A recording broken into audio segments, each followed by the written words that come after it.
آج کوئی قبر میں ہے اور ہم جمع ہو رہے ہیں، کل ہم قبر میں ہوں گے اور ہمارے لیے کوئی اور جمع ہو رہا ہو۔ خیر کن ہے فلاں و غنیمت شمار عمر، زاں بیشتر کے بانگ برائد کے فلاں نہ مان۔ شیخ سعدی فرماتے ہیں اے فلاں، بلائی کر لے، اچھائیاں کر لے، اس عمر کے ایک ایک لمحے کو غنیمت سمجھ لے، اس سے قبل کہ آواز آئے کہ فلاں نہیں رہا، تو اپنی زندگی کو پہلے ہی اعمال کا حسن دے لے۔ تو یہ وقت میرے اور آپ کے اوپر آنے والا ہے کہ ہمارے لیے بھی لوگ جمع ہو رہے ہیں۔ ہم قبر میں اب تنہائیوں اور قبر کی پہنائیوں میں موجود ہوں گے اور لوگ ہمارے لیے جمع ہو رہے ہوں گے، قبل اس سے کہ وہ وقت آئے کوئی حجت باقی نہ رہے۔ مجھے اور آپ کو اپنے اعمال کی اصلاح کر لینی چاہیے۔ امام غزالی نے ایک بڑی خوبصورت بات لکھی، آپ فرماتے اللہ نے مرنے والوں کے ذریعے سے جو باقی زندہ بچ گئے ہیں ان پر احسان کیا۔ عرض کی گئی احسان کیسے؟ وہ تو دکھوں میں مبتلا ہیں، جن کا بھائی چلا گیا ان کا کلیجہ پھٹ رہا ہے، جن کا باپ چلا گیا ان کی دنیا اندھیر ہو گئی ہے، جن کی ماں چلی گئی ان کے سامنے روشنی کا کوئی حوالہ نہیں رہا ہے، جس کا بیٹا چلا گیا اس کی کمر ٹوٹ گئی، جس کا بھائی چلا گیا اس کے بازو ٹوٹ گئے، اور تم کہتے ہو اللہ نے مرنے والوں کے ذریعے سے جو باقی پس ماندگان ہیں ان پر احسان کیا۔ یہ احسان کیسے ہے؟ امام غزالی فرماتے ہیں احسان اس معنی میں ہے کہ اللہ نے مرنے والے کی موت کو ان باقیوں کے لیے عبرت کا نشان بنایا ہے۔ اگر اس کی موت ان کے لیے عبرت بنا دی جاتی تو یہ کیا کرتا؟ تو اللہ تعالیٰ نے گویا ان کی موت سے اس کو ایک اور موقع سنبھلنے کا دیا ہے کہ وہ لوگوں کی، عزیزوں کی، رشتہ داروں کی موت کو دیکھ کر اپنی زندگی کی راہوں کو ٹھیک کر لے۔ یہ جو مرنے والے ہیں یہ ہمارے لیے پیغام ہے موت کا، اور ہم ان سے دیکھ کر اپنی زندگی ٹھیک کر سکتے ہیں۔ حضرت یعقوب علیہ السلام جلیل القدر نبی گزرے ہیں، بنی اسرائیل کے مقتدا اور امام نبی۔ آپ نے حضرت اسرائیل سے وعدہ لیا ہوا تھا کہ میری روح قبض کرنے کے لیے اچانک نہیں آنا، بلکہ پہلے کو قاصد یا پیغام بھیج دینا تاکہ میں موت کی تیاری کر لوں، کیونکہ اچانک موت سے حضور نے بھی پناہ مانگی۔ اللہم انی اعوذ بک من الموت الفجات، اے اللہ اچانک موت سے تیری پناہ چاہتا ہوں۔ تو حضرت اسرائیل علیہ السلام سے وعدہ لیا تھا حضرت یعقوب علیہ السلام نے کہ قبض روح کے لیے اچانک نہیں آنا، پہلے کو قاصد یا پیغام بھیج دینا۔ انہوں نے وعدہ کیا تھا، نبی تھے، ان سے وعدہ انہوں نے کر لیا۔ کافی مدت گزری تو حضرت اسرائیل آ گئے، پوچھا کدھر آئے ہو؟ کہا قبض روح کے لیے آیا ہوں۔ کہا تم نے تو وعدہ کیا تھا پہلے کو قاصد یا پیغام بھیجوں گا، تم نے نہ کو قاصد بھیجا اور پیغام بھیجا اور قبض روح کے لیے آ گئے۔ حضرت اسرائیل نے عرض کی حضور میں نے تو کئی قاصد بھیجے تھے، فرمایا میرے پاس تو ایک بھی نہیں آیا۔ کہا حضرت آپ کے سامنے کتنے لوگوں کی موت واقع ہوئی، یہ میرا قاصد نہیں تھا تو اور کیا تھا۔ آپ کی داڑھی میں سفید بال آ گئے، یہ میرا قاصد نہیں تھا تو اور کیا تھا۔ آپ کی آنکھوں میں سفیدی اتر آئی، یہ میرا قاصد نہیں تھا تو اور کیا تھا۔ آنکھوں میں سفیدی کا آ جانا، بالوں میں سفیدی کا آ جانا، کمر میں خم آ جانا، اٹھتے ہوئے جنازے، پھیلی ہوئی قبریں، یہ پیغام ہے، قاصد ہے موت کا۔ حضرت عمر فاروق رضی اللہ تعالیٰ عنہ ایک دن دربار میں بیٹھے ہوئے تھے، ایک شخص آیا اور آپ کو دیکھ کر کہنے لگا یا عمر لا تنسا موتک، عمر اپنی موت کو نہیں بھولنا۔ کپ کپا کے رہ گئے، اس کو بلایا، شکریہ ادا کیا، کہا میاں کبھی روز آ جایا کرے نا تو تجھے مہینے کے بعد تنخواہ بھی دیا کروں گا۔ بڑے دربار میں وہ روزانہ آتا ہے۔ حضرت عمر فاروق کام میں لگے ہیں، وہ کہتا یا عمر لا تنسا موتک، عمر اپنی موت کو نہیں بھولنا۔ مہینے کے بعد اس کو تنخواہ بھی دیتے ہیں۔ ایک دن وہ آیا، آپ نے اس کے ہاتھ میں اس کا مشاہرہ دیا، کہا آج کے بعد نہیں آنا۔ حضرت مجھ سے کوئی گستاخی ہوگی؟ فرمایا نہیں۔ تذکیر موت کی ضرورت نہیں رہی؟ فرمایا نہیں۔ کوئی اور بندہ رکھ لیا؟ فرمایا نہیں۔ تو کہا پھر حضور مجھے بتائیں نا مجھے کیوں چھٹی دی جا رہی ہے؟ حضرت عمر فاروق چھم چھم رونے لگے اور داڑھی پہ ہاتھ رکھا، ایک بال الگ کیا، وہ بال سفید ہو چکا تھا۔ کہا میاں پہلے تو یاد دلاتا تھا، اب تیرے آنے کی ضرورت نہیں رہی، یہ میرے گھر میں مجھے بتانے والا آ گیا اور یہی مجھے موت نہیں بھولنے دے گا۔ داڑھی میں سفید بال آ گیا، کہا میاں اب تیرے آنے کی ضرورت نہیں ہے، ہماری تو پوری داڑھی بھی سفید ہو جائے۔ وہ کیا کہا تھا میاں محمد بخش، اور پھر کہ رومی کشمیر نے خوب کہا تھا ہڈیاں کمبن گوڈے کھڑکن تے اڑ گیا لک تیرا اجے بھی بدیوں باز نہ آئیں جیو مرد دلیرا یا ایھا الانسان ما غرک بربک الکریم اے انسان تجھے کریم رب کے دروازے سے کس نے دور ہٹا دیا الذی خلقک فسواک فعدلک فی ای صورت ما شاء رکبک جس نے تجھے پیدا کیا تیرے اعضاء کو توازن دیا تجھے حسن اور جوانی بخشی تجھے چلنے کا سلیقہ دیا تجھے بولنے کا طریقہ دیا تجھے سوچنے کے لیے دماغ دیا تجھے سماعتوں کے پردے دیے آج شیروں کو تو نچا لیتا ہے ہاتھیوں کو تو بٹھا لیتا ہے اے انسان ذرا غور تو کر اس رب کا شکر کر کیوں بھول گیا اس رب کو جس نے تجھے پیدا کیا اگر تجھے پیدا ہی نہ کرتا تو کیا کرتا پھر پیدا کر کے چھوڑ دیتا تجھے اگلا تیری ذمہ داری اپنے ذمہ کرم پہ نہ لیتا تو بچا تجھے گرمی کی سختی سے کون بچاتا تجھے ٹھٹھرتی ہوئی سردی سے کون بچاتا ماں کے سینے میں تیرا پیار نہ ڈالتا ممتا وہ ماں کے سینے میں نہ ڈالتا تجھے گندگی میں لتڑے ہوئے کو کون اٹھاتا لیکن اس نے پیار ڈالا ماں کے سینے میں جس نے تجھے پہلے چوما اور پھر اس نے تجھے دھویا انسان غور تو کر ما غرک بربک الکریم اس رب کو بھول گیا ہے الذی خلقک جس نے تجھے پیدا کیا ماں نے بیٹے کو پیدا نہیں کیا جنم دیا ہے لیکن اتنے احسان ہیں کہ ساری زندگی بھی انسان ماں باپ کا حق نہیں ادا کر سکتا جس ماں نے جنم دیا ہے اس کے حق نہیں ادا ہو سکتے تو جس رب نے تخلیق کیا ہے اس کے حق کیسے ادا ہوں گے اس لیے کہ انسان ذرا غور تو کر اس نے تجھے پیدا کیا تو بھول گیا اس رب کو اپنے ذرا ماضی کو دیکھ کہ تو کہاں سے کہاں پہنچا تیری زبان میں تیرے منہ میں زبان کا لوتھڑا تھا بولنے کا سلیقہ نہیں تھا کس نے اس کو لفظوں کی حرمت سے آشنا کیا تیرے کانوں میں پردے تھے لیکن سمجھنے کا طریقہ نہیں تھا لیکن کس نے تیری سماعتوں کو شعور بخشا کس نے تجھے چلنا سکھایا کس نے تجھے بولنا سکھایا کس نے تیری چھاتی میں زور رکھا آج تو کڑیل جوان ہے آج دولت کے انبار تیرے پاس ہیں آج تو چودھری ہے آج تو خان صاحب ہے آج تو بہت بڑا عالم ہے آج تو مفتی ہے آج تو پیر ہے آج تو منسٹر ہے آج تو ناظم ہے آج دنیا تیری بات گزار ہے آج تیرے دماغ میں وہ قوت رکھ دی گئی کہ دنیا کو تو انگلیوں پہ نچا رہا ہے ذرا پلٹ کے دیکھنا پیچھے ذرا پیچھے لوٹ کے تو دیکھ تو چال پائی کے سہارے بھی چلنا نہیں جانتا تھا پھر تجھے چال پائی سے چلنا سکھایا پھر تو نے چلنا اور چلتا تھا 2 قدم تو گر پڑتا تھا ذرا ماضی کی طرف پلٹ کے دیکھ اور تو بھول گیا رب کو جس نے تجھے اتنا کچھ دیا چل ماضی کی طرف پلٹ کے نہیں دیکھنا مستقبل کی طرف ہی جھانک کے دیکھ لے ایک وقت پھر دوبارہ تیرے اوپر ایسا آئے گا پھر تیری بولتی بند ہو جائے گی پھر تیرا چلنا بند ہو جائے گا چال پائی سے لگ گیا مورے میں تکلیف ہو گئی تو فالی زدہ ہو گیا سارے گھر والے 4 دن تو بڑی خدمت میں لگے رہے لیکن انہیں اپنے کام بھی تو کرنے تھے پھر آہستہ آہستہ تجھے اگنور کرنا شروع کر دیا تو بھی اس بات کو سمجھنے لگا پھر وہ وقت بھی آیا کہ تیری چال پائی کو اندر سے اٹھا کے برآمدے میں رکھ دیا کہ بابا کھانستا ہے بچے ڈسٹرب ہوتے ہیں جراثیم پھیلتے ہیں اب نوکر تجھے روٹی دینے لگا شام کو بیٹا آتا ہے 2 لمحے کھڑا ہوتا ہے پھر اپنے بیڈ روم میں چلا جاتا ہے تو اس کی صورت کو ترستا رہتا ہے آج تیری زندگی اجیرن بن گئی پھر تیرے اوپر ایسے حملے بیماریوں کے ہوئے ایسی تکلیفیں ہوئی بول و براز بھی اوپر لوگ ناک پہ کپڑا رکھ کے تجھے اٹھاتے ہیں اس وقت تو اپنی زندگی سے تنگ آ گیا تو کہتا ہے ڈاکٹر کو لگا زہر کا ٹیکا مجھے موت آ جائے بتا ہم تجھے موت بھی نہ دیتے تو کیا کرتا ہم نے تجھے زندگی دی تھی یہ ہمارا احسان اور اب تمہیں موت اگر دیں گے تو یہ بھی ہمارا احسان ہے اگر تو تڑپتا تھا تیری زندگی جو ہے وہ اجیرن بن چکی تھی سارے تجھ سے تنگ آ گئے تھے تیرے بیٹے بھی کہتے دعا کرو اللہ بابے کو پردہ دے دے سارے تیرے پردہ مانگ رہے تھے اب بتا کہ ہم تجھے پردہ بھی نہ دیتے تو کیا کرتا ثم اماتہ فاقبرہ شکر کر ہم نے تجھے موت عطا کر دی فاقبرہ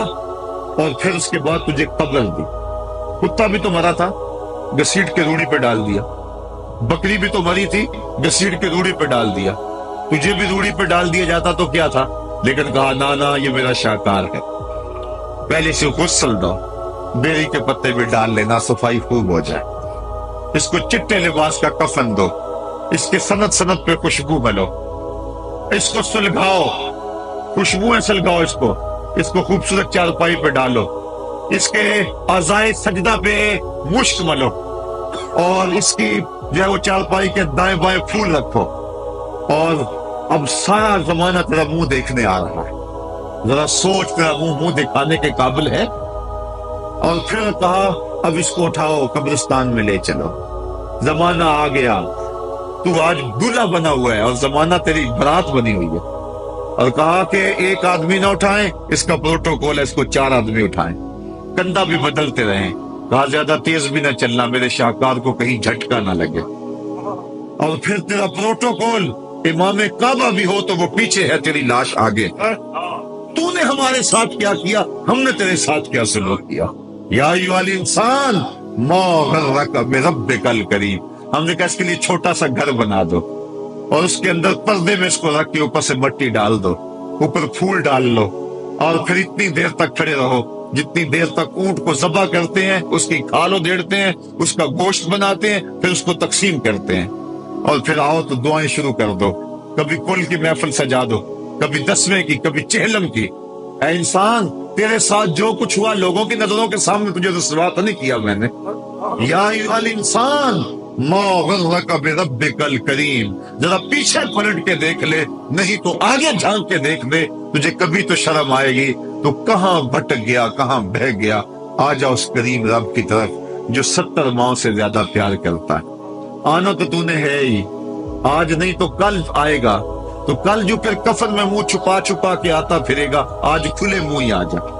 آج میری رحمتیں تیرا بڑھ بڑھ کے استقبال کر رہی ہے۔ روبی بن حراش ایک بزرگ ہوئے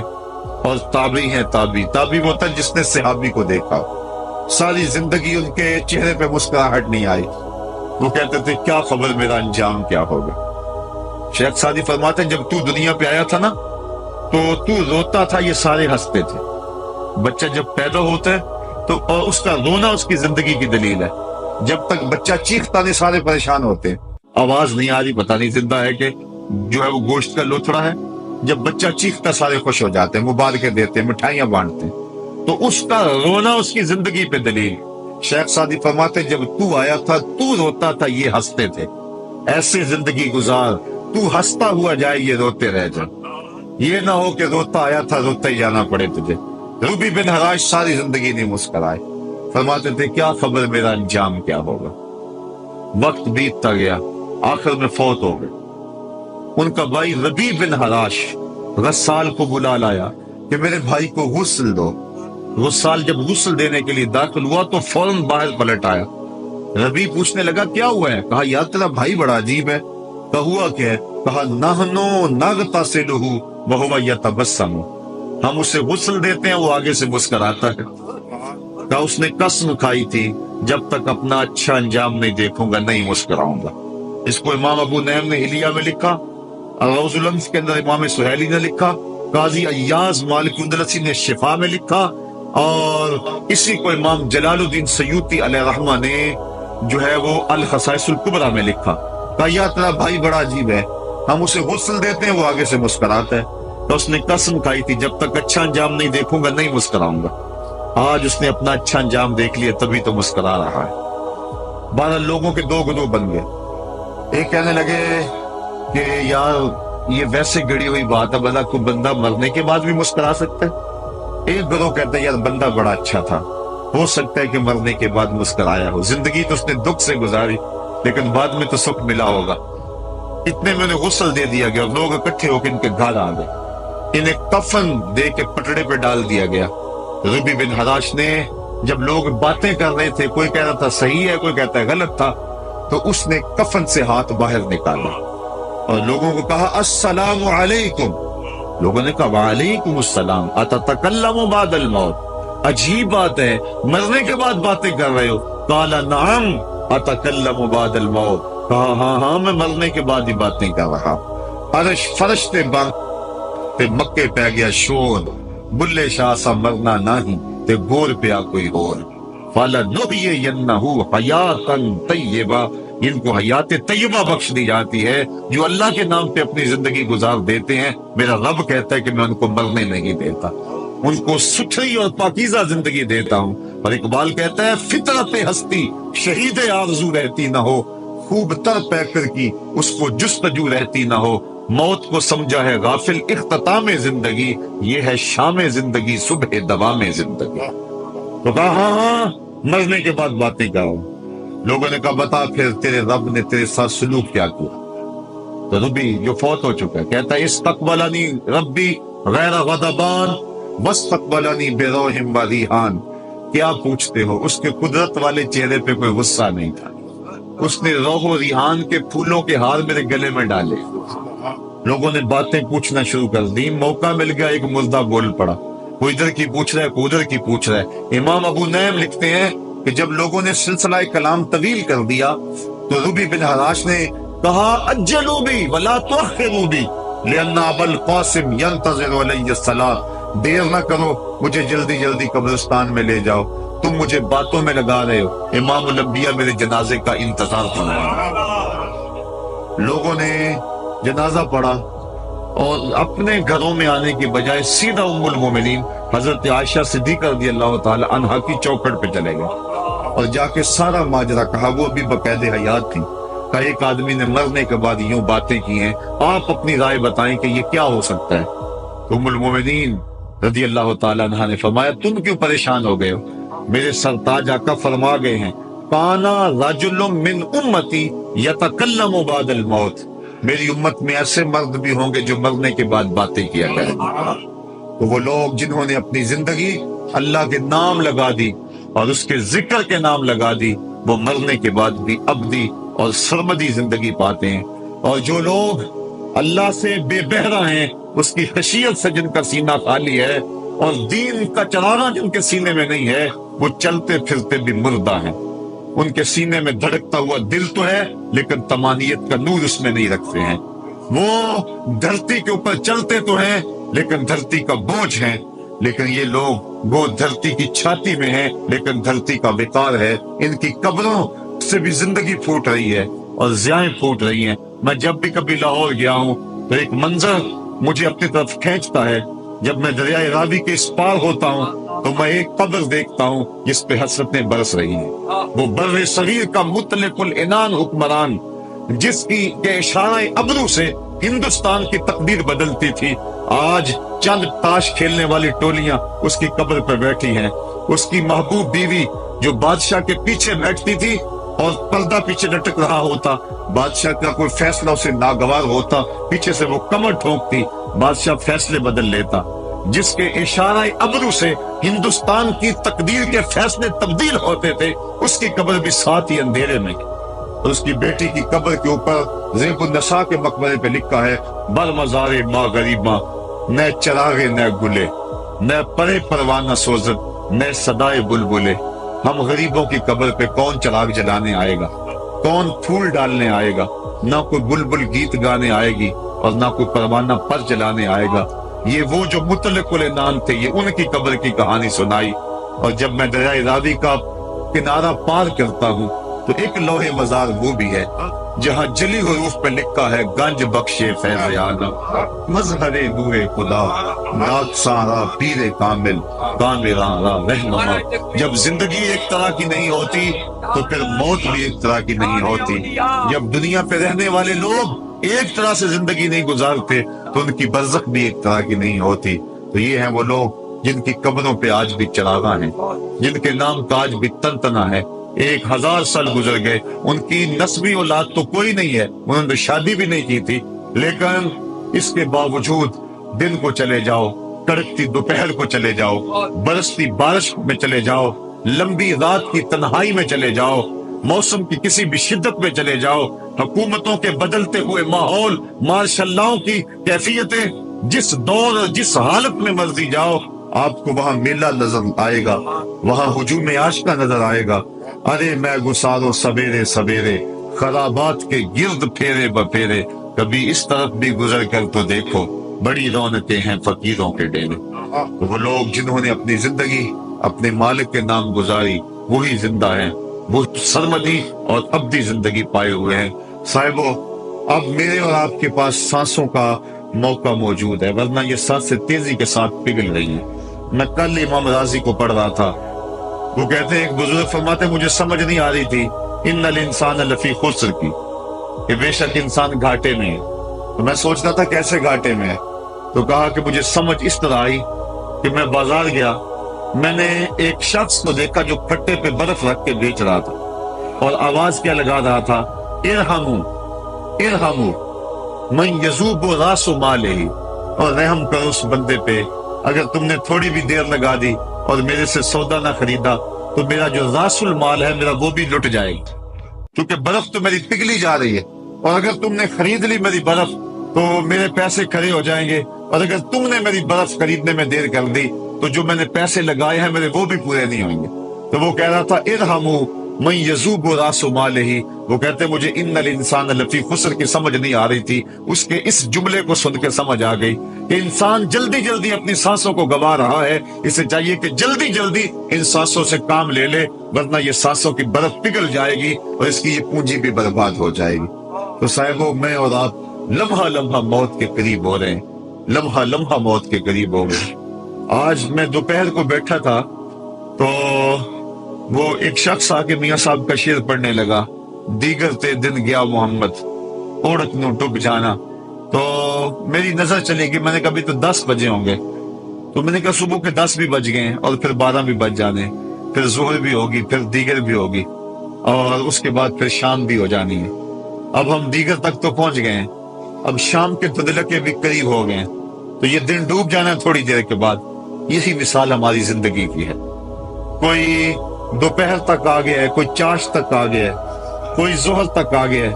کوئی عصر تک آ گیا ہے، اور کسی کی زندگی کا سورج بالکل غروب ہونے کے قریب آ گیا۔ صاحبو، پتہ کوئی نہیں کہ ہمارا اگلا قدم کہاں ہے، اس سے قبل کہ کوئی حجت باقی نہ رہے مجھے آپ کو اپنی زندگی پہ نظر ثانی کرنا ہوگی، اپنے گناہوں کا اور اپنی نیکیوں کا حساب لگانا ہوگا۔ ایک ترازو تو کل محشر کے میدان میں لگے گا، ایک ترازو ضمیر کی عدالت میں آج ہی لگانا ہوگا۔ ہمیں دیکھنا ہوگا ہمارے پلے کتنے عمل ہیں اچھے، اور جو اچھے عمل ہیں ان میں خلوص والے کتنے ہیں، لوگوں کے دکھاوے والے کتنے تھے، رب کے لیے کتنے عمل کیے اور لوگوں کے لیے کتنے کیے۔ تو پھر ترازو لگا کے ہم نے اپنے اعمال نامے کو آج ہی تولنا ہے اور وزن کرنا ہے، اور اپنی زندگی کو نیکی کا حسن دینا ہے۔ وقت کٹ رہا ہے، زندگی لمحہ لمحہ موت کے قریب ہو رہی ہے، قبل اس سے کہ کوئی حجت باقی نہ رہے ہم ہاتھ ملتے رہ جائیں، پچھتاتے رہ جائیں تو کیا فائدہ ہوگا۔ بلکہ میں نے تو پڑھا کتابوں میں، علماء لکھتے ہیں قیامت کے دن تو نیکوکار بھی پچھتائیں گے، بدکاروں نے تو پچھتانا ہی پچھتانا ہے، نیکوکار بھی پچھتائیں گے۔ بدکار تو اس لیے پچھتائیں گے انہوں نے اتنے گناہ کیوں کیے، تو نیکوکار کیوں پچھتائیں گے؟ جب وہ اپنے اچھے اعمال کی جزا دیکھیں گے تو وہ پچھتائیں گے، ہائے جو چند لمحے ضائع ہو گئے وہ بھی کیوں ضائع ہو گئے، وہ بھی میں نے کیوں برباد کر دی، وہ بھی اس راستے پہ ڈالے ہوئے ہوتے۔ تو آج مجھے آپ کو موقع ہے، دیکھیں قبریں، کتنی قبریں جو ہے وہ ہمارے کتنے ملنے والے، ذرا نظر دوڑائیں نا، آج ہم کتنوں کو کندھوں پہ اٹھا کے قبرستان چھوڑ آئے ہیں۔ حضرت غوث اعظم رضی اللہ تعالیٰ عنہ فرماتے ہیں جا کے قبرستانوں میں دیکھو کتنے کتنے حسینوں کی مٹی خراب ہو رہی، جو اپنے بدن پہ ایک چٹکی مٹی نہیں پڑنے دیتے تھے، آج ان کا کفن بھی تار تار ہو گیا ہے۔ جو اپنے کلف لگے کاٹن کو سلوٹ نہیں آنے دیتے تھے، آج ان کے کفن بھی ٹوٹ گئے ہیں اور ہڈیوں کے جوڑ جوڑ الگ ہو گئے۔ تو وقت ہمارے اوپر آنے والا ہے، کسی نے آج تک موت کا انکار نہیں کیا۔ میں نے لوگوں کو خدا کا انکار کرتے دیکھا، آپ نے بھی دیکھا، لیکن کوئی موت کا آج تک انکار کرتا نہیں دیکھا گیا۔ موت اپنا آپ منوا لیتی ہے،